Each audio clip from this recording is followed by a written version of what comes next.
하나님 말씀 신약 성경 요한 3서 1장 13절입니다.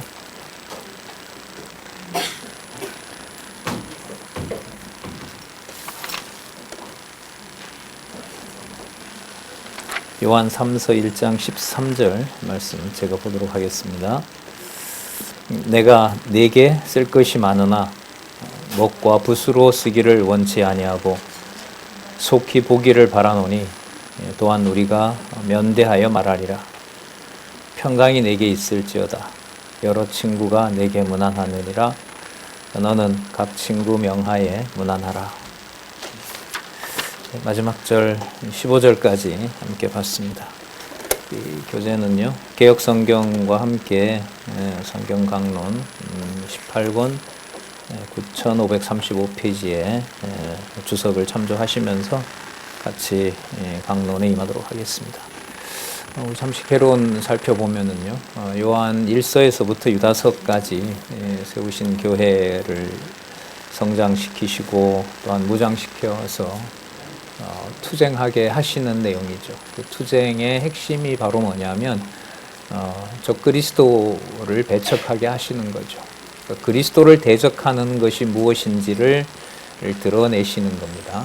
아까 우리 장로님, 송장로님께서 잘 말씀해 주셨죠. 바로 심판입니다. 심판과 투쟁은 때려야 뗄 수가 없는 거죠.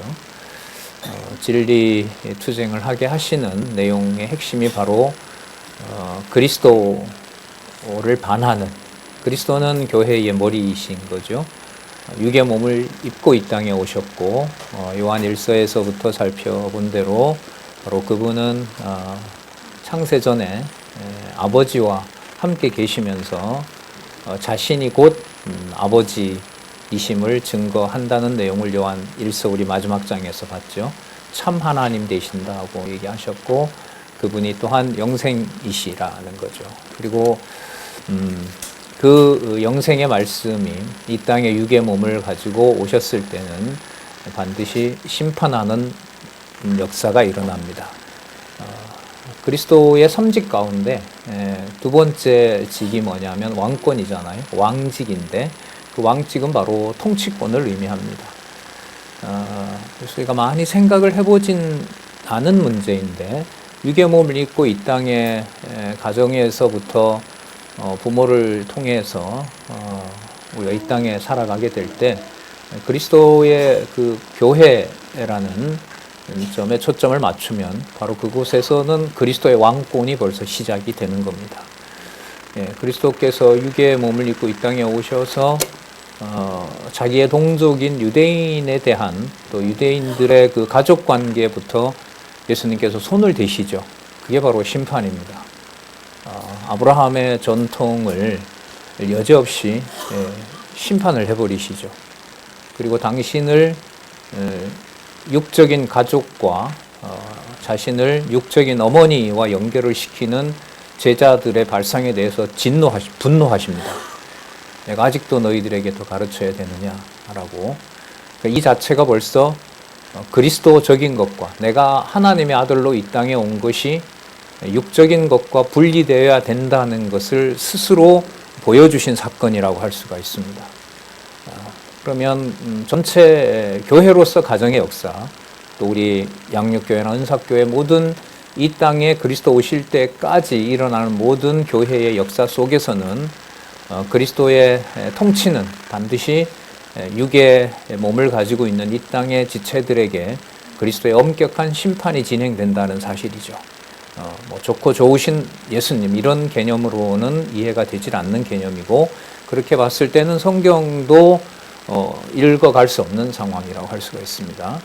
자, 그 맥락에서 보면은 이제 요한 1서에서부터 유다서까지 교회의 승리 이전에 바로 적그리스도가 무엇인지, 그리스도께서 당신의 교회를 얼마나 거룩한 하나님의 집이요, 그야말로 순수한 진리와 기둥과 터라는 사실을 확증하는 것이 적그리스도를 배척하게 하시는 내용입니다. 우리가 1서에서는 그래서 그리스도에 대한 확증을 말씀을 통해서 살펴봤고요. 두 번째 요한 2서에서부터 유다서까지는 경계를 통해서 알려주는 내용인데, 저기 잘 보시면 가정과 또 개인에 대해서 경계합니다. 자, 그럼 가정에 대해서 경계하는 내용에서는 가정이라는 게 여러분 대면하는 거잖아요. 그 대면하는데, 그 대면의 바탕에 진리가 함께 하지 않았을 때는 그 대면 관계가 요한 1서 마지막에 있는 개념을 쓰면 우상이 됩니다. 우상이 되면 적그리스도가 되는 거죠. 그래서 그 가정을 교회로 보호하실 때 진리의 말씀에 기초해서 그 가족들의 대면하는 관계가 창세전 아버지와 아들이 코이노니아, 교제했던 관계로 이어지는 겁니다. 그래서 요한 1서와 2서는 반드시 연결이 돼야 되고요. 요한 3서에서는 이게 투쟁과 좀 연관이 되는데, 그런 가족에서 자라난 자들이 오직 그리스도만 바라보고 어떤 이해관계도 초월해서 참 희한한 삶을 살게 하시는데, 요한 3서에 보면 사도 요한과 복음을 전하는 자들이 예루살렘 멸망 이후에 아마 약속을 한 것 같아요. 거짓 유대 지도자들이 곳곳에 다 자기가 복음 전한다 그러고, 자기들이 사도를 만났다 그러고, 자신들이 예수님한테 직접 배웠다라고 얘기하면서 이익을 취하는 적그리스도가 있었던 거죠. 그래서 아마 이 사도들은 우리는 그러면 오직 하나님만 바라보고 진리와 함께하는 자들이 누군지는 알 수 없으나 그들의 파송을 받으면서 이방의 복음 전할 때 우리 아무것도 받지 말자. 그리고 이게 현실적으로 문제가 됩니다. 어디에서 문제가 되냐 하면 다름 아닌 같은 지체라고 부르는 교회 안에서 문제가 됩니다. 그러니까 그들이 복음을 전하고 또 다른 곳으로 이동하고 먹어야 되고 자야 되고 또 생활의 어떤 그 받침이 돼야 될 바로 그 연보 행위를 막는 자들이 바로 교회 안에 있다는 거죠. 교회 안에 있어야 뭐가 더 선명하게 드러날까요? 적그리스도가 선명하게 드러납니다. 세상은 이미 심판한 곳이고요. 이 세상에 있지만 거룩한 무리들의 모임이 교회인데, 그 교회 안에 그리스도와 적그리스도가 누구인지를 드러내는 내용이 요한 3서입니다.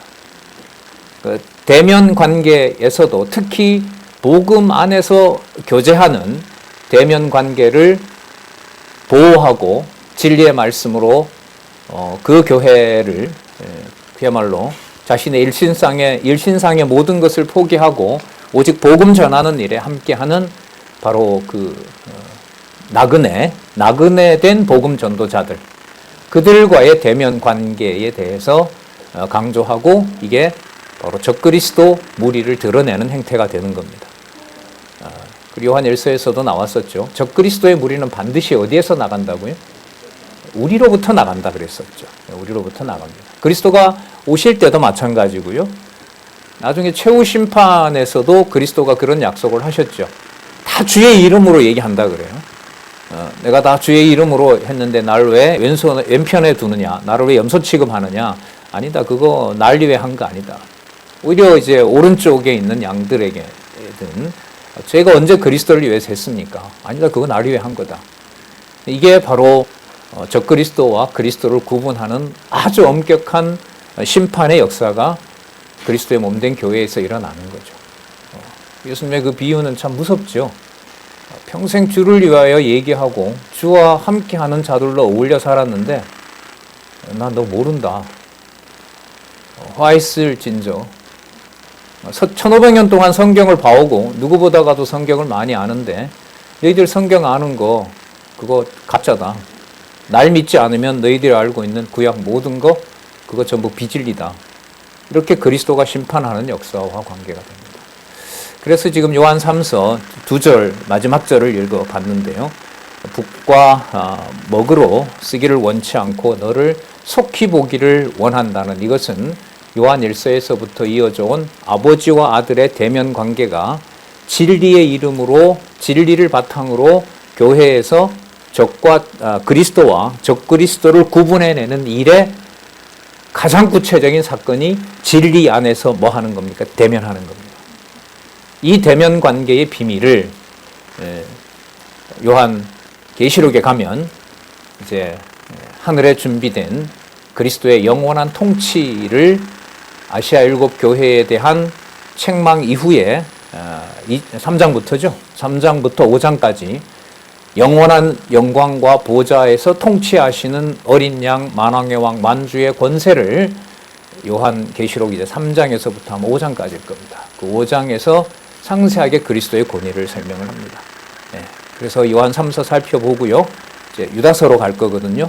그 유다서는 요한 3서에서 대면하면서 진리 안에서 교제하는 관계와 함께 그와 더불어 그 교제에서 벗어난 자들에게 창세로부터 가인 때부터 지금까지, 가인 때부터 요한 유다서를 쓸 때까지, 신약 성경을 쓸 때까지 바로 가인, 그 다음에 아브라함 시대, 모세 시대, 소돔과 고모라 시대, 이스라엘 역사 시대에 하나님의 무서운 심판이 이미 드러났었고, 예수께서 약속하셨던 대로 그 적그리스도의 무리들이 이 땅에 드러났으며 그들에게는 이성 없는 짐승으로 규정하시고 그들을 심판하신다. 이게 유다서로 이어지는 겁니다. 그래서 요한 1, 2, 3서 그 다음 유다서로 이어지는 바로 이 중요한 연결고리를 그리스도와 적그리스도가 무엇인지를 심판하고 바로 그 한가운 그러한 일을 수행하는 교회를 바로 투쟁하는 교회로 설명하고 있다는 사실을 여러분들 같이 확인해 주시면 고맙겠습니다. 자, 그래서 13절 아까 내가 쓸 것이 참 많은데 많이 쓰는 것보다 진리 안에서 교제하고 거의 도망 다니다시피 하고 먹을 것이 없고 자, 주지 않으면 연보를 하지 않으면 후원하지 않으면 살 수 없고 보내주지 않으면 선교를 할 수 없고 믿는 교회라고 들어갔는데 그 모든 교회가 그 나그네들을 오히려 고소하고 핍박하는 바로 그 현장일 수도 있는 바로 그곳에서 진리 안에서 대면, 면대, 교제가 일어나는 상황입니다. 그 상황에서 지금 이러한 말씀이 있는 겁니다. 속히 보기를 원하노라. 이 속히 보기 원한다는 말이 여러분 성경 마지막 구절하고 비슷해요. 내가 속히 오리라. 아멘 주 예수여 오시옵소서. 주 예수의 그리스도의 은혜가 너희 무리와 함께 있을지어다. 이렇게 성경이 끝나거든요. 그래서 여기 속히 보기를 바란다라는 이 절박함과 이 톤은요. 계시록 22장 마지막 절 바로 앞에 있는 주 예수여 어서 오시옵소서라고 하는 바로 그 승리와 심판과 승리의 그 말씀하고도 어감이 유사합니다. 또한 우리가 면대하여 말하리라. 자, 그러면서 35절에 평강이 내게 있을지어다. 평강은 여러분 그야말로 예루살렘이죠. 예루샬라임이라 그러잖아요. 샬롬이 머무는 곳, 그걸 우리가 예루살렘이라고 그러죠. 그 평강이 내게 있을지어다. 그리고 여러 친구가 내게 문안하느니라. 여러분 친구라는 말이 이게 헬라어로 좀 이쁜 얘기예요. 필로스라는 건데 필로소피아 이러면 소피아를 사랑하는 게 철학이다 이런 말도 있잖아요. 어쨌든 이 필로스라고 하는 것은 예수님의 비유 가운데 친구를 위하여 목숨을 버리면 이보다 더 귀한 더 큰 사랑이 없다라고 할 때 그 친구가 바로 이 친구입니다. 필로스입니다.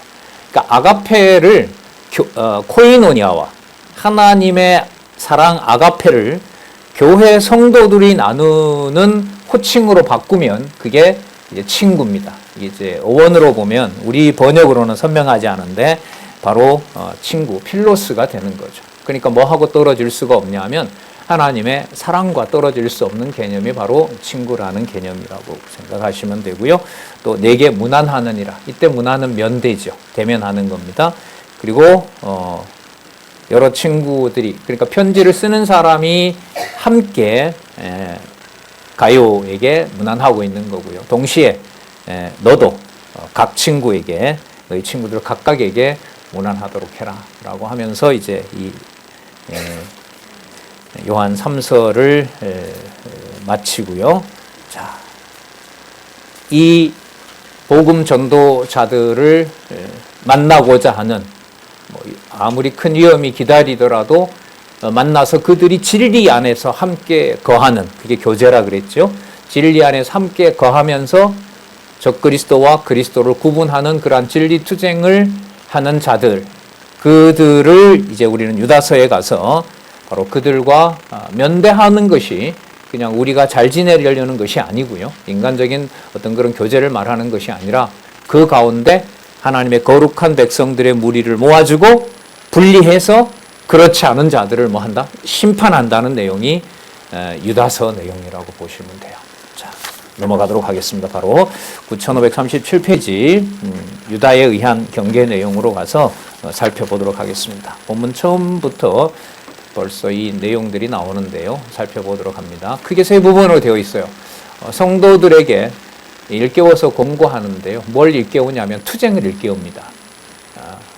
그리스도의 통치가 이미 시작이 되었고 진리와 비진리는 이미 눈에 보이는 교회 안에서 내가 갈라놓고 있다. 그럴듯하게 보이는 저자들이 이미 이성 없는 짐승이고 성령이 없는 자고, 그래서 짧은 본문치고요. 짧은 본문치고 그리스도의 심판의 대상에 해당하는 자들에 대한 개념이 가장 많이 나오는 본문이 유다서입니다. 제가 보니까 13,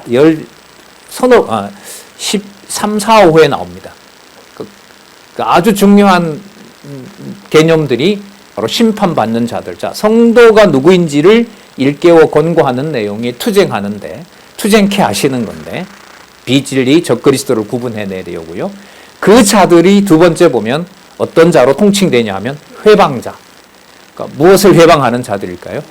자, 본문으로 연결을 좀 하면은요, 요한 3서에 있는 대로 아무런 대가 없이 복음을 전하는 자들에게 연보를 하지 말도록 막는 자들. 그러니까 성도 생활의 합력과 코이노니아를 회방하는 자들. 바로 그 자들이 저 회방에 해당하는 겁니다. 조금 우리가 머물러 보면 가족 관계에서 그리스도가 통치하는 교회라는 관념이 없다면 부모가 가진 권한이 바로 교회를 뭐 하는 자가 되는 거죠? 회방하는 자가 받을 화가 된다는 겁니다. 이걸 1500년 이상이지요. 유대인들로 보면 기록이 1500년 경이니까. 전승으로 보면 아브라함 때부터 2000년 동안 그렇게 겁나게 불렀던, 함부로 말하지도 못했던 야훼 혹은 여호와, 정확한 발음은 모른다고 하니까요. 야훼든 여호와든 그 이름 앞에 자기들이야말로 경건한 자라고 했던 바로 그 고귀한 유대 아브라함의 혈통, 유대인들의 혈통 그 자체를 예수님은 바로 나를 회방하는 무리들이라고 심판해버리시는 거죠. 그러면서 예루살렘에서부터 땅끝까지 복음이 증거되는 일을 열어버리는 겁니다.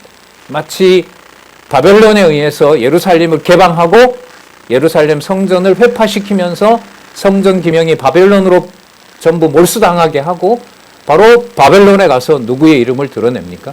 여호와의 이름을 이방인에게 드러내듯이 바로 이 땅에 시작하는 주의 몸된 교회로서 가정에서부터 그리스도의 진리가 함께하지 않으면 적그리스도와 회방하는 자의 화를 당한다라고 하는 사실을 무섭고 또 떨리는 마음으로 받게 됩니다. 그 다음 세 번째, 성도들의 자세를 공부합니다. 그럼 저기 성도들의 자세라고 하는 것은 성도니까요. 누가 통치하는 것을 오직 바라보는 자들일까요? 그렇죠. 그리스도. 적그리스도가 아닌 그리스도가 통치하는 바로 오직 그 통치만 바라보고 진리의 말씀 안에서 교제하는 것을 가장 귀중하게 여기는 바로 그런 자들이 바로 성도들이 갖는 바른 자세입니다. 그래서 유다서의 마지막은 영광과 권세와 권력과 위엄으로, 영광과 위엄과 권세와 권력으로 그렇게 마무리가 됩니다. 그러면 전체 주제로 보면 요한 1서에서부터 유다서가 제목이 뭐냐 하면 뭐에 대한 배척입니까? 적그리스도에 대한 배척이고, 유다서 마지막에 보면 적그리스도를 배척하게 해서 오직 그리스도만 어떻다? 영광과 뭐라 나오죠? 영광과 위엄과 권세, 권력과 권세라는 개념으로 딱 마무리가 되면서 투쟁이라는 이 성경 개론의 주제가 성경적이고 여호와 계시 중심이라는 사실을 여기서 또한 확인할 수가 있는 겁니다. 자, 그럼 본문 보도록 할게요. 먼저 성도들에게 투쟁을 일깨워주는 말씀을 한번 볼게요. 1장 1절에서부터 2절, 부름과 사랑과 지킴을 입은 자들에게 편지하며 축원합니다. 성도들을 이렇게 표현하죠. 예수 그리스도의 종이요, 야고보, 통상 예수님의 동생, 육신의 동생 야고보고요. 그 야고보의 형제니까 또 다른 예수님의 동생이겠죠. 이걸 이제 강조하는 것은 유대인들에게, 특히 이제 유대인들이 이제 혈통으로 보면 유대인들을 통해서 예수를 그리스도로 확인한 자들 가운데 이제 가족이 있는 거죠. 예수님 있을 때는 가족들은 등장하지 않아요. 그래서 이제 사도행전에 이제 근거해서 이제 보통 해석을 할 때 오순절 성령이 임했을 때 마리아를 비롯한, 마리아는 그 예수님 죽는 현장에 있었죠. 형제들이 오순절 성령이 임하고 난 다음에 사도가 되는 그 중에 이제 대표적인 사람이 야고보와 유다라, 그렇게 보는 겁니다. 그러니까 누구보다가도 나는 30년은 아니겠지만 예수님이 30년이었으니까 몇 살 때 태어난지는 알 수 없지만 누구보다가도 수십 년 나는 예수님을 잘 알아, 예수 우리 형님을 잘 알아, 그런 걸 떠나는 거죠. 자, 그래서 호칭이 의미가 있겠죠. 뭐라 그러죠? 예수 그리스도의 종이요, 또한 야고보. 야고보는 여러분 아주 중요한 이름입니다. 베드로 이후에 예루살렘 교회가 멸망할 때까지 예루살렘 교회를 최후까지 지키고 유대인들로부터 전설에 의하면, 기록에 의하면 성전에서 예수를 그리스도로 전하는 야고보를 던졌다 그러죠. 근데 야고보가 살았다 그래요. 다시 나가서 야고보를 돌로, 몽둥이로 그렇게 죽였다고 하는 전설이 있습니다. 기록에 나오는 건데요. 어쨌든 사도 야고보입니다. 사도 야고보. 그러면서 그 사도 야고보의 보증을 받는 형제 유다니까 그야말로 누구의 종인 거죠? 예수 그리스도의 종이라는 걸 더 확신을 주는 거겠죠. 부르심을 입은 자, 곧, 자, 볼게요. 하나님 아버지 안에서 사랑을 얻고, 자, 하나님 아버지 안에서 사랑을 얻고, 성부, 우리가 하나님이라 그러죠. 그 다음에 예수 그리스도를 위하여, 이 위하여 번역을 참 바로 잡아 주셨는데요. 제가 또 찾아보니까 위하여가 아니고 예수 그리스도에 의해 이렇게 됩니다. 자, 하나님 아버지 안에서 사랑을 얻었고, 아가페의 은혜를 받았고, 예수 그리스도에 의해서, 자, 그 다음 볼게요. 지키심을 입은 자들. 지키심을 입은 자들이라는 것은 그리스도가 승천하시고 약속하신 대로 성령이 오셨죠. 성령께서 오셔서 우리 가운데 거하시면서 요한복음에 보면 성령이 와서 너희들을 세상 끝날까지 지키시겠다는 약속을 하시잖아요. 그렇기 때문에 여기 나와 있는 하나님 아버지 안에서 사랑을 얻고 예수 그리스도에 의해 지키심을 입은 자들이라는 말은 성부, 성자, 성령 하나님과 자들이니까 성도들이잖아요. 그러니까 그리스도의 몸된 교회 성도들과 성부, 성자, 성령 하나님의 분리가 아닌 하나를 얘기를 하면서 바로 그 그리스도의 종으로서 이 땅에 육의 몸을 가지고 살아가는 사도, 바로 이 자가 편지의 주체가 되는, 연상적인 주체가 된다고 할 수 있습니다. 그래서 2절에 많이 나오는 구절이죠. 긍휼과 평강과 사랑이 너희에게 더욱 많을지어다. 아까 사랑이 나왔잖아요. 긍휼과 평강, 자, 사랑. 이 분리될 수 없는 거죠. 여러분, 하나 말씀드릴 것은 긍휼은요, 유대인들의 개념으로 보면 바로 하나님의 그 성실하심과 관계가 됩니다. 성실하심의 바탕을 둔 하나님의 그 약속을 보존하는 것과 관련된 것이 긍휼인 겁니다. 예를 들면 이런 거죠. 예루살렘 성전이 망한 것이 끝난 건가요? 아니면 메시아가 오실 완벽한 준비를 하시는 과정인가요? 후자잖아요. 그게 긍휼입니다. 그러니까 예루살렘 성전을 무너뜨린 것은 긍휼이, 그 자체를 긍휼이라고는 하진 않아요. 하지만 그 일이 육의 몸을 입고 이 땅에 오실 그리스도를 준비하는, 바로 참성전으로 오실 그리스도를 준비하는 과정이기 때문에 언약대로 성취하시는 것이고, 거기에 하나님의 아들을 준비하는 거기 때문에 긍휼이라고 얘기를 합니다. 그리고 평강은 바로 도시의 이름이잖아요. 예루살렘 되시고, 그 다음에 사랑, 아가페이죠. 하나님의 사랑이 더욱 많을지어다라는 통상적인 인사 같지만 바울 서신에서부터 이 인사는 거의 절대적인 인사입니다. 다른 인사로 달리 말할 수가 없는 거예요. 우리 오전에 연구반에서도 살펴봤죠. 첫 시간에 거기에 디모데 전후서에 나오는 인사말이 은혜와 긍휼과 평강이라는 것도 우리가 확인할 수가 있습니다. 그래서 강론집에는 하나님 나라의 기본 속성이다라는 거죠. 하나님 나라의 기본 속성이라는 말은 여기에 뭐가 일어난다는 거예요? 통치가 일어난다는 거예요. 그러니까 핍박받는 나그네가 복음을 전하면서 적그리스도로부터 교회에 배척당하는 상황이 하나님의 긍휼과 또 긍휼과 평강과 사랑이라는 것에서부터 벗어난 것이 아니라 바로 그 현주소가 된다는 겁니다. 거기에 그리스도가 뭐 하시니까 통치하시기 때문에 그렇다는 겁니다. 자, 3절 호칭을 잘 보시기 바랍니다. 그래서입니다. 그래서 사랑하는 자들아, 내가 우리의 일반으로 우리가 함께 모두 얻은 구원을 들어 너희에게 편지하려는 뜻이 간절하던 차에 구원에 대해서 기록을 하고 싶었던 것 같아요. 자, 그런데 그게 아니고요. 이미 우리가 가지고 있는 믿음에 대해서 성도에게 단번에 주신 믿음이라는 도를 위해서 그 다음 볼까요? 뭐 하라? 힘써 싸우라는 편지로 너희를 권하여야 할 필요를 느꼈다. 그럼 투쟁이 맞잖아요. 그죠? 믿음이라는 것이 막연한 것이 아니고 추상적인 게 아니고 살았고 운동력 있는 하나님의 말씀으로 약동하게 된다는 거죠. 그래서 힘써 싸우라는 말씀인 겁니다. 싸우는 게 무슨 물리력으로 싸우는 게 아니라 본문 전체로 보면 그리스도의 몸된 교회를 회방하는 자들에게 임하는 하나님의 심판이 분명히 있다. 하나님이 살아계시지 않은 것이 아니라 하나님 살아계시기 때문에 이성 없는 짐승을 하고 회방하고 성령이 없는 자들을 하나님께서 교회 내에서 드러낸다. 바로 그 사실에서 흔들리지 말고 힘써 싸우라고 하는 바로 의도로 복음을 기록한 겁니다. 왜냐하면 4절에 이는 가만히 들어온 사람 몇이 있습니다. 바깥에서 봤을 때는 다 진리 위하죠. 다 교인이고 성도처럼 보여요. 그렇지 않는 거죠. 이는 가만히 들어온 사람 몇이 있습니다. 자, 이는 옛적부터 이 판결을 받기로 미리 기록된 자니 경건치 아니하여 우리 하나님의 은혜를 도리어 세욕거리로 바꾼다. 그 방탕한 것으로 쓰는 거죠.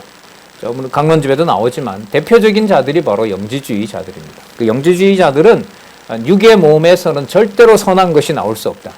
그러니까 가장 거슬리는 것이 그 안에 본성은 하나님이다라고 하는 예수가 그리스도라는 진리가 가장 이게 받아들일 수 없는 거죠. 그리고 이익을 추구하려는 자들도 이 황당한 육의 몸을 입고 로마에 의해서 처형당한 그리고 시체에 대해서는 훔쳐갔다는 설이 파다한 마태복음에 나오잖아요. 시체에 대해서는 제자들이 훔쳐가서 부활이라는 것을 조작했다고 하는 그 소문의 무성한 가운데 교회가 모아놓은 연보를 자기의 이익의 수단으로 삼기 위해서는 복음 전도자를 위해서 모아놓은 귀한 연보를 바로 쓰지 못하게 하고 예수를 그리스도로 믿는 그 고백을 그야말로 허황하게 만들어야 돼요. 바로 그 대표적인 이론과 그걸 주장하는 자들이 교회 안에 들어와 있는 영지주의자들이죠. 그 영지주의자들은 이때 육의 몸에 대해서 두 갈래로 갈려집니다. 자, 따라 육의 몸은 그 안에 절대로 선한 것이 있을 수 없다라고 하는 자들이 없으므로 그 육의 몸을 엄격하게 관리를 해야 구원을 받을 수 있다. 이렇게 나갑니다. 그럼 율법주의가 돼요. 그 자들을 사도행전에는 스도이고라고 부릅니다. 자, 그 다음에 스토아 철학자들이고요. 또 한 부류는 육의 몸에 선한 것이 거할 수 없고 구원은 오직 지적 세계를 통해서 영적 세계와 만나는 훈련으로 구원받을 수가 있기 때문에 육의 몸을 아무리 방치한다 하더라도 구원받는 데는 지장이 없다. 따라서 육의 몸을 함부로 더 써도 된다. 자, 그러면 어떤 일이 벌어지냐 하면 그래? 그럼 나 구원받았구나. 육의 몸은 더 써도 되는구나. 그럼 구원 문제를 영적인 문제에다 놓고 육의 몸은 누구 소욕대로? 자기 소욕대로 마음껏 쓰는 거죠.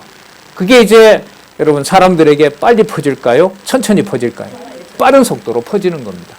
그게 이제 영주주의자들이고 요한 1, 2, 3서에서 주로 적그리스도라고 칭하는 자들이 나타났던 당시의 중요한 사상이라고 할 수가 있습니다. 이들에 대한 판결이라고도 할 수 있죠. 당시의 심판이라고 할 수 있습니다. 이들에 대해서 옛적부터 이 판결을 받기로 미리 기록된 자니, 그럼 이미 기록됐다는 말은 약속되어 있던 대로 뭐 하는 거죠? 드러내야 한다는 겁니다. 반드시 드러내게 됩니다. 경건치 아니하여, 하나님을 두려워하지 아니하여, 이런 뜻이죠. 우리 하나님의 은혜를 도리어 세귑거리로 바꾸고 홀로 하나이신, 오직 한 분이신 주제, 곧 우리 주 예수 그리스도를 부인하는 자니라. 육의 몸을 가지고 이 땅에 오신 그리스도가 우리 주가 될 수가 없다.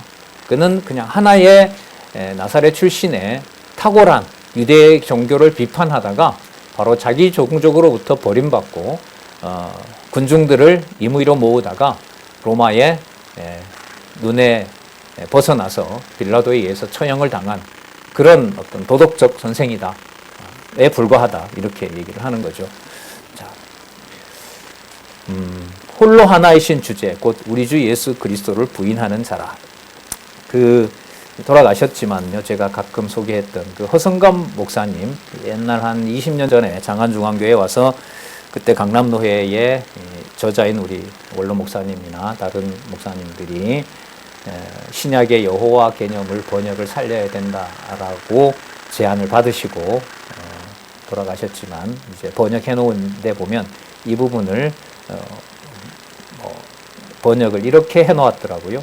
홀로 하나이신 주 여호와, 이렇게 주제를 주 여호와로 바꿔놨고요. 그 다음에 곧을 와로 바꿔서 주 여호와와 우리 주 예수 그리스도를 부인하는 자라, 이렇게 이제 번역을 했더라고요. 근거가 어디에 있는지는 돌아가셨으니까 물어볼 수는 없고, 주라는 말, 아도나이라는 말을 여호와 개념으로 아마 바꾼 게 아니냐, 이런 생각이 듭니다. 자, 어쨌든 홀로 하나이신 주제, 여기는 이제 아까 살펴봤던 대로 하나님 아버지를 배제하고는 설명이 안 되겠죠. 하나님 아버지, 또 주 예수 그리스도를 부인하는 자니라. 그 다음 5절에서부터 7절, 형벌 받는 것의 예를 창세기에서부터 시작해서 구약 전체 역사에서 근거로 제시합니다. 그러니까 본문은 짧아도요, 이 담겨있는 내용으로 보면 창세기에서부터 이스라엘 전체 역사와 관계된 것을 소개하고 있으니까요. 뿐만 아니라 영적인 세계에서 일어난 타락한 천사들을 심판한 것까지 여기서 거론을 합니다. 자, 볼게요. 너희가 본래 범사를 알았으나 여러분들이 이미 다 알고 있는 내용입니다 라고 얘기를 해요. 자, 내가 너희로 다시 생각나게 하고자 합니다. 여러분, 이 주가 여호와입니다. 이스라엘 문헌도 그렇고요. 고 허성감 목사님 번역에도 여호와께서, 언약대로 이루시는 여호와께서 백성을 애굽에서 구원하여 내시고, 자, 출애굽기죠. 출애굽기 끝나죠. 자, 출애굽기 18장에서 끝납니다. 후에 믿지 아니하는 자들을 뭐 하셨다? 멸하셨다. 구원하여 내시고, 자, 그 다음에 출애굽기 18장부터 레위기까지 무슨 언약이 나타나 있죠? 시내산 언약이 나오죠. 이른바 법이에요. 그러니까 누구 기준의 선과 악을 확정하시는 법이에요? 여호와 하나님의 기준으로 확정해 놓은 법이 시내산 언약입니다. 그리고 바로로부터 벗어난 내 백성이다라는 것을 선언하고 확증해 주는 것이 시내산에서 법을 주시는 거잖아요. 그 법에 따라서 여호수아와 갈렙을 빼고 모세까지를 포함해서 40년 동안 그 육의 몸을 어떻게 합니까? 전부 멸망시켜 버리죠. 더더욱 모세를 반역하고 그 다음에 고라당, 루벤, 장자지파가 반역을 하잖아요. 그 반역한 자들, 그리고 불순종한 자들, 그런 자들을 나온 1세대들을 20세 이상 전부 멸하는 내용이 바로 구약의 역사라고 할 수 있겠죠. 자, 그럼 그 얘기를 들고 있는 거예요. 구원하시고 동시에 뭐 하신 거예요? 멸망시킨 겁니다. 교회를 통하여 성도들을 모아놓으시고 그 모아놓은 교회에서 누구를 분리해내요? 적그리스도를 분리해내고 심판하는 겁니다. 이게 육의 몸을 가지고 있는 교회에서 이 지상교회에서 반드시 일어나는 일입니다. 이 심판의 관념이 없으면은요, 뭐라 그래야 될까요? 교회 생활에서 가정을 포함해서 신앙의 선배가 된다는 의미의 또 그 역할의 자리를 망각하겠죠. 그리고 그리스도의 자리로 가서 적그리스도가 되게 되겠죠. 분간할 능력이 없으면 요한 2서로 가서 보면 아무 사람이나 친족이라고 말이 통하는 사람이라고 문 열어주고 진리 분별력이 없고 감독을 못하면 비진리와 같이 교제하게 되겠죠. 유다서에 보면 애찬의 암초라 그러죠. 암초에 걸려 넘어지겠죠. 그 일들이 안 일어날 수가 없다는 겁니다. 아까 미리 기록되었다고 했고 그게 이미 어디에도 일어났었다. 출애굽시킨 유대인들에게도 그 일이 일어났었다. 매우 엄한 경고이고 성취되는 역사라고 할 수가 있습니다. 그래서 교회사를 보면은요, 우리 네 번째 주에 이제 프랑스 쪽에 있는 그 역사를 우리가 앞으로 같이 참고도서를 읽어보겠지만, 우리나라 역사에서도 제가 정리를 하나 한 게, 왜 저렇게 어려운 그 일제시대, 강점기에도 그렇고, 전쟁 중에도 그렇고, 전쟁 이후에 그렇게 살아가기도 힘든 사이에서 교회가 좀 건전하게 가면 좋을 텐데, 왜 그렇게 저 안에도 부패가 있고, 저 안에 비진리가 있었을까? 유다서에 오니까 그 답이 나오더라고요. 교회의 힘으로 뭐와 뭐를 구분해 내셔야 돼요. 그리스도와 적그리스도의 통치를 구분해 내셔야 됩니다. 심판이 드러나지 않는 그리스도의 통치는 존재하지 않기 때문에 그렇습니다. 애굽에서 구원하여 내시고 후에 믿지 않는 자들을 멸하신 거다. 첫 번째. 두 번째, 자기 지위를 지키지 아니하고 자기 처소를 떠난 천사들을 그 끝날의 심판까지 영원한 결박으로 어디에? 흑암에 가두신 사건. 흑암이 어디에 나오죠? 창세기 1장 2절. 여러분, 성경 처음에 나와요. 태초에 하나님이 천지를 창조하시니라. 땅은 혼돈하고 공허하며 흑암이 깊음 위에 있고 하나님의 신이 수면에 운행하시더라. 그 심판이 나오잖아요. 흑암이 깊음 위에 있는 그곳을 누구의 신이? 하나님의 신이. 하나님이 통치하시는 거죠. 이미 시작과 더불어서 천지 창조와 함께 땅의 혼돈 속에 하나님은 이미 심판을 시작하신 거고요. 언제 일어났는지는 모르지만 성경은 아담 타락부터 기록하고 있으니까 그 전 어딘가에 영계의 하나님의 사자들이라는 천사들이 하나님의 통치에 반역을 하는 사건이 일어난 겁니다. 예. 베드로 후서 2장 4절에도 이걸 똑같이 기록하고 있거든요. 예.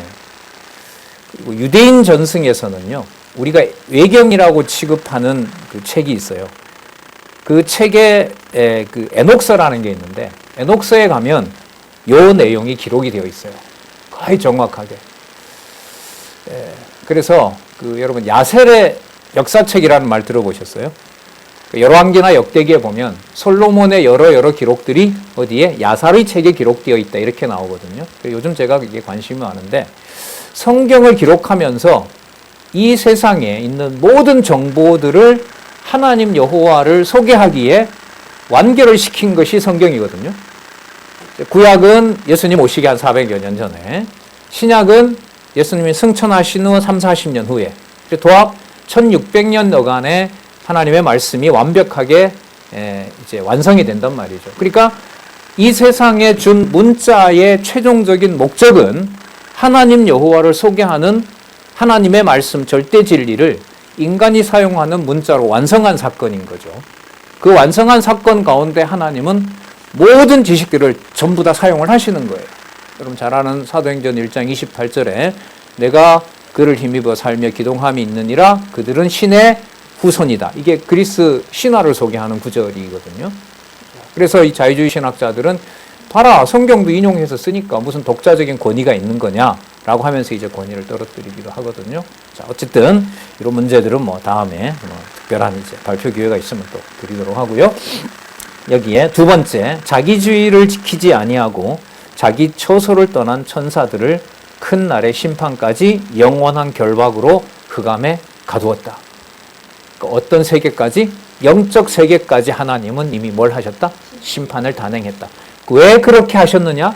이 땅에 그리스도가 오셔서 세운 교회에 반드시 뭐가 일어날 것이고 적그리스도가 일어날 것이고 그 적그리스도가 횡행한다고 해서 하나님의 교회가 축소되거나 사라지거나 자기 일을 못하는 것이 아니라 그리스도께서 살아계셔서 심판하고 있다는 것을 확정하려고 하는 것이다. 자, 두 번째죠. 세 번째 7절 소돔과 고모라와 그 이웃 도시들도 저희와 같은 모양으로 간음을 행하여 다른 색을 따라가다가 영원한 불의 형벌을 받음으로 거울이 되었느니라.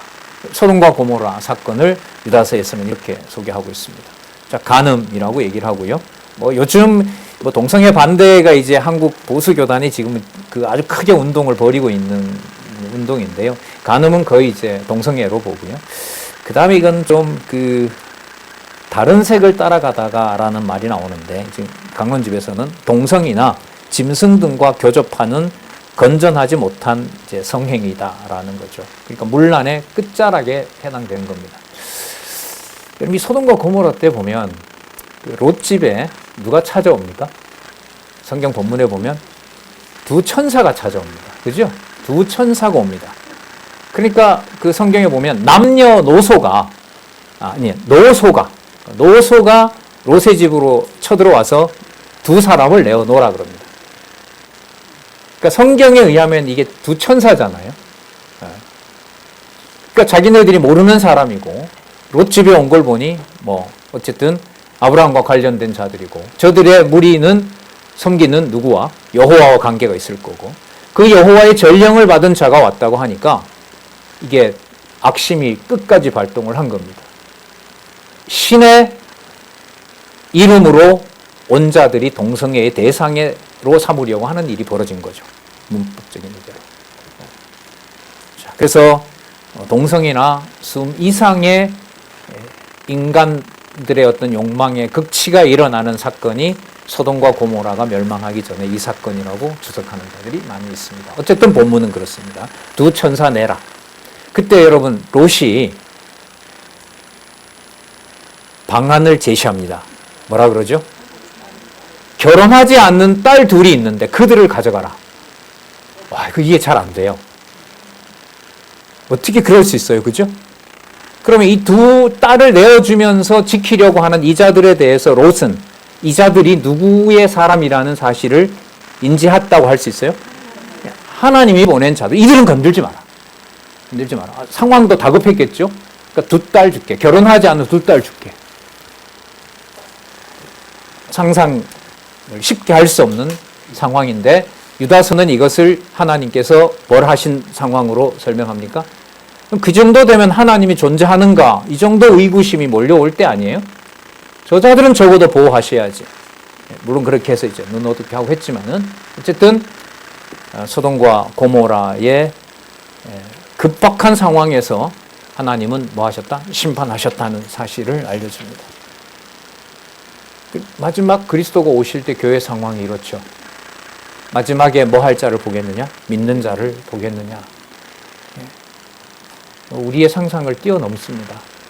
진리 안에서 교제하고 서로 아름다운 연보로 돕고 같이 선한 일을 도모하고 하는 그런 일들이 글쎄요. 가끔 말씀드립니다마는 솔로몬이 누렸던 영화보다 예수님이 더 크다 그랬거든요. 솔로몬의 영화보다 자신과 더불어 하나님의 아들로서 누리는 진리의 평안이 더 크다라고 말씀하셨는데 무한 감사할 뿐이죠. 자, 영원한 불의 형벌을 받음으로 거울이 되었느니라. 자, 이런 자들을 이제부터 규정을 합니다. 1장 8절에서부터 16절에 보면 회방자의 화를 선언하는데 화 받을 자, 재앙을 받을 자들을 이제 소개를 합니다. 첫 번째 8절에 보면 그러한데 뭐라 그럽니까? 꿈꾸는 이 사람들도라고 얘기를 합니다. 그와 같이 육체를 더럽히며 여기 나오죠? 육체를 더럽힙니다. 그러니까 육신에 뭐가 거할 수 없다. 선한 것이 거할 수 없다. 그리고 꿈꾸니까 자기의 이상 속에 생각하는 바가 절대적 진리라는 거, 순수한 진리라는 거죠. 이렇게 대치가 되는 거예요. 자, 야, 예수님 동생 유다만 글 쓰냐? 요 짧은 글? 나는 수십 권이나 논리적으로 글을 써서 이상세계의 인간의 관념 속에 있는 순수한 진리가 얼마나 명확한지 나는 수십 권이나 썼다. 꿈을 꿔도 내가 더 꾼 거지. 몇 자 되지도 않는 바로 이 내용이 절대적 진리가 된다? 그럼 어떤 게 더 설득력이 있어요? 그래도 그냥 짧은 말씀만 보면 설득력이 있어요? 저는 넘어갈 것 같아요. 그럼 그렇지. 그걸 계시로 기록했다는데, 그래? 계시로 기록했으면 그럼 10권이나 쓴 나는 이렇게 치밀한 인간 지성의 완벽한 세계를 그려주는 이 글은 그러면 내가 그자보다가 훨씬 더 꿈을 잘 꾼 거 아니냐라는 거죠. 당대의 학문을 보면 이 신플라톤주의자들, 영지주의자들의 글은 매력이 큽니다. 그래서 여러분 잘 아시는 어거스틴이라는 사람 들어보셨죠? 대표적인 사람이죠. 아우구스티누스라는 사람의 신학자이고 뭐 감독이긴 하지만 그의 신학 사상에 많은 영향은 바로 이 영지주의자들의 영향을 받습니다. 성경을 해석할 때도 그 틀이 쓰이게 됩니다. 그러니까 이게 유혹이라고 할 수가 있겠죠. 그래서 이 한마디 속에 꿈꾸는 이 사람들은 육체를 더럽히고, 자, 권위는 누구의 권위일까요? 성경 권위고요, 1차적으로. 그러니까 유다와 같이 이렇게 짧게 쓴 이 글을 그리스도의 종으로서, 사도로서 하나님의 말씀을 기록한 자들의 권위를 무시한다는 것은 누구의 통치를 부정하는 거죠. 그리스도의 통치를 부정하는 것하고 연결이 되는 거예요. 그러니까 꿈꾸는 사람들, 그 같은 자들이 육체를 더럽히며 권위를 업신여기며 누구의 영광을 회방할까요? 하나님의 영광을 회방하는 일이 벌어지는 겁니다. 자, 그런데 이 일이 9절 말씀이 참 희한한데, 이 일을 교회에서 쉽게 우리가 처리할 수가 있다 없다? 없다는 거예요. 배척은 좀 쉽게 해줘야 되는데 명확하게 그렇게 할 수 없다는 사실을 9절에서 이렇게 씁니다. 전쟁을 주관해가는 천사장이 미가엘이거든요. 자, 천사장 미가엘도 모세의 시체에 대해서 마귀와 다투어 변론할 때 감히 회방하는 판결을 쓰지 못하고, 그러니까 천사장 미가엘이 그 사단에 대해서 마귀에게 뭐라고 하냐면 너 그만둬, 하지 마 라고 척결을 했다는 거예요, 못했다는 거예요? 못했다는 거예요. 못했다는. 그러면 교회도 사단이 와서 막 설치는데 너 물러가 이러면 물러간다는 거예요? 안 간다는 거예요? 안 간다는 거예요. 그래서 유다서를 진리로 안 받아들이면 거기에 넘어간다는 얘기죠. 성경의 권위와 그리스도의 권위와 하나님의 권위에 무너진다는 겁니다. 다투어 변론할 때 감히 해방하는 판결을 쓰지 못하고 다만 말하되, 주가 여러분 이것도 여호와입니다. 여호와께서 너를 꾸짖으시기를 원하노라 하였거든. 자, 이 사람들은 무엇이든지 그 알지 못하는 것을 회방하는도다. 꿈꿨다고 하지만 그것은 기록한 하나님의 말씀과는 다른 것들이다. 해서 이들을 규정을 이렇게 합니다. 저희는 뭐라 그럽니까? 이성 없는 짐승. 베드로후서 2장 12절에 같은 말씀 나왔었죠. 저들은 잡혀 죽기 위하여 난 이성 없는 짐승이라. 자, 이성 없는 짐승. 자기들은 이성이 충만하다 하겠지만 하나님의 영광을 훼손하는 일에 있어서는 이성 없는 짐승이고, 자, 본능으로 아는 그것으로 인해서 뭘 당하는 자들이다? 멸망당하는 자들입니다. 자, 그리고 이 근거를 구약의 가인에서부터 또다시 한번 하나님의 심판이, 그러니까 천사장 미가엘도 어찌할 수 없는 그 마귀가 반드시 교회 내에 있지만 창세로부터 가인에게 그 역사가 임했지만 하나님의 심판은 그때부터 멈추지 않고 어떻게 되어 왔다? 계속 구분되어 왔고 그리스도와 적그리스도의 세력을 어떻게 하신다? 구분해냅니다. 교회로서 가정의 역사에서 여러분들과 저에게 지금 앞으로 일어날 모든 역사의 핵심은 투쟁과 관련해서 우리가 한번 생각해 볼 수 있는 문제는, 오늘 많은 본문을 보지는 않았지만 담겨있는 무게로 보면 그 자리에는 우리의 언행과 우리의 모든 가족 관계와 형제 관계와 이웃 관계에서 그리스도의 통치는 무엇으로 드러난다?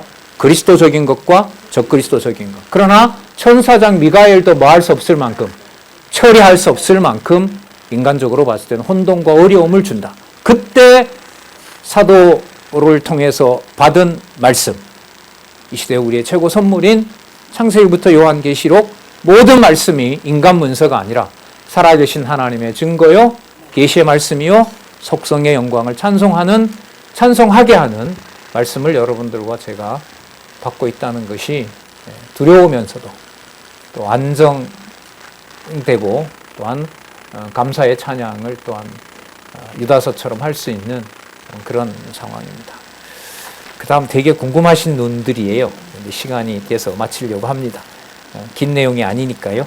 다음 시간에 읽어보시고요. 계속 이어가도록 다음 시간에 그렇게 하겠습니다. 기도하겠습니다. 하나님 아버지 감사합니다. 귀한 말씀 다시 귀한 동역자들과 지체들과 대면하면서 비록 전하는 자의 소리로 전달했으나 함께 저희들이 진리의 말씀을 보면서 그리스도의 영광과 또 교회 안에 자라는 적그리스도를 통치하시고 또 심판하시는 그 능력을 이 시간 깊이 생각해 보도록 해주셨습니다. 오늘 없나니 우리에게 허락하신 이 육신의 몸으로 살아가는 곳곳에서 살아계신 하나님의 능력과 진리와 비진리를 구분해 가시는 보혜사 성령의 놀라우신 능력을 항상 진리의 말씀으로 공급받을 수 있도록 우리를 보호하시고 또한 인도하여 주시기를 간절히 원하오며 예수님의 이름으로 기도드렸습니다. 아멘.